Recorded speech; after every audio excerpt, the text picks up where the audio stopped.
চিকেনের মশলাটা করে নিলাম। এখানে আমি গোটা জিরে, কাঁচা লঙ্কা, শুকনো লঙ্কা,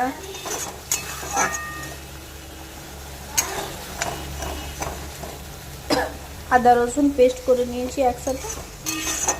আর দইটা আলাদা করে নিয়েছি, দইটা ম্যারিনেট করে রেখেছি চিকেনের সাথে। আর এখানে আমি আলু কেটে ভেজে রেখেছি। এটা ম্যারিনেট করে রেখেছিলাম। এটার মধ্যে আমি নুন, হলুদ, লেবু আর টক দই দিয়ে আবার ঢেলে দেবো।